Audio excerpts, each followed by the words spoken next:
오늘은 누가복음 24장 13절로 27절의 말씀에 의해서 눈이 가려진 사람들이라고 하는 제목을 가지고 서로 은혜를 나누기를 원합니다. 우리는 지난 시간에 예수님의 말씀을 기억하지 못해서 부활의 기쁨에 동참하지도 못하고 근심과 초조 가운데 있었던 제자들을 살펴보았습니다.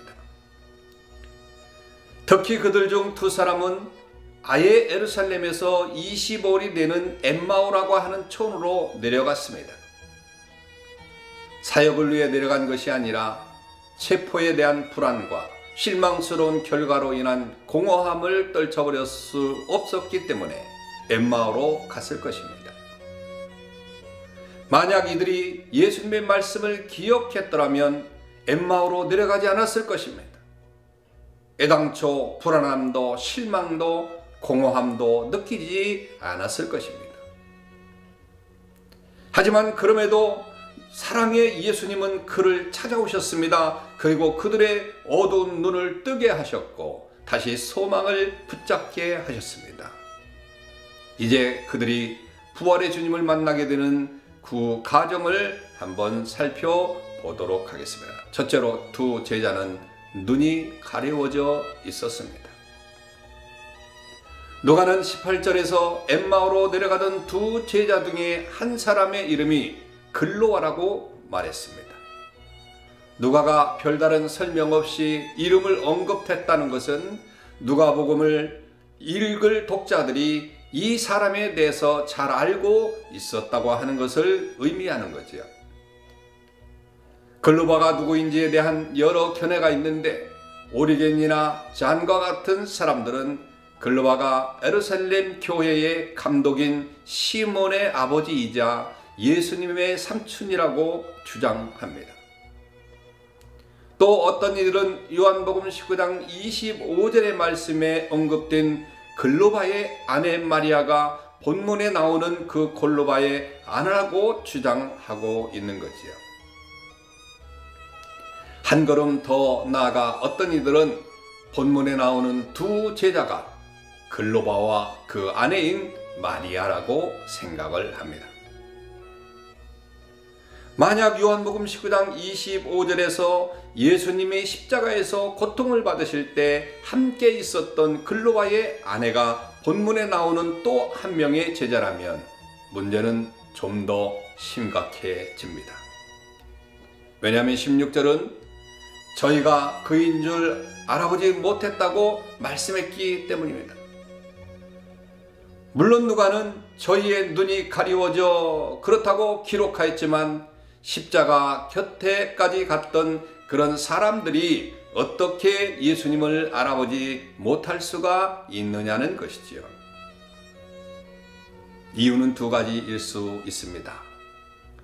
하나는 부활하신 예수님의 모습이 이전과 달라져서 두 사람이 알아보지 못했다는 것이고, 또 하나 이들이 예수님을 알아보지 못한 것은 예수님의 부활을 전혀 생각지 못했기 때문일 것이다 라고 하는 것입니다. 어떤 의미에서 눈이 가려졌다고 하는 것은 고정된 의식으로 인해서 내 생각과 내 경험을 넘어선 새로운 차원을 인식하거나 인식하지 못했다는 것을 의미하는 거지요. 사람이 죽으면 다시 살 수 없다는 내 생각과 경험이 눈을 가려서 부활의 주님이 앞에 계심에도 불구하고 알아보지 못했던 것이죠. 실종되었던 비슷한 모습만 보아도 확인하려고 했을 텐데 주거 장사를 지냈으니 비슷해 보여도 확인할 생각조차 하지 않았을 것입니다.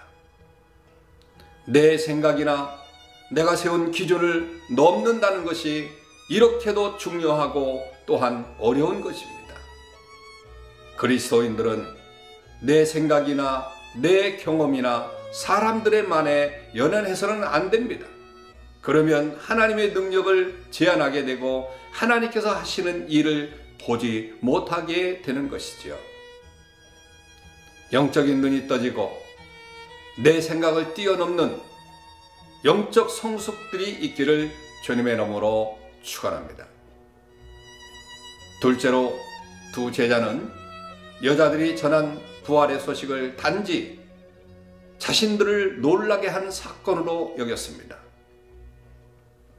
두 제자는 자신들과 동행하는 사람이 부활하신 예수님인 줄 모르고 예수님에 대해 말씀하였습니다.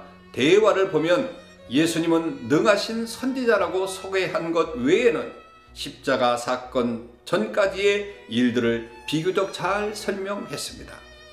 그런데 결정적으로 그들은 부활에 대한 믿음이 없었기 때문에 그 부분에 대해서 확신이 없었던 것이죠.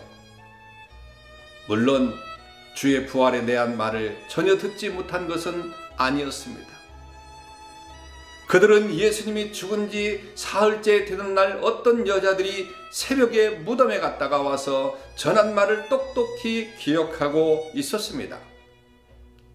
그들의 기억에 의하면 여자들은 무덤에서 시체를 보지 못했지만 그가 살아나셨다는 천사들의 나타나심을 보았다고 했습니다.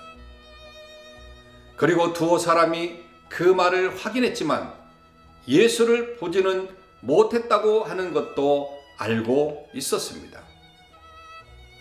하지만 그들은 이러한 여자들의 말을 단지 자신들을 놀라게 하는 말 정도로 취급했습니다.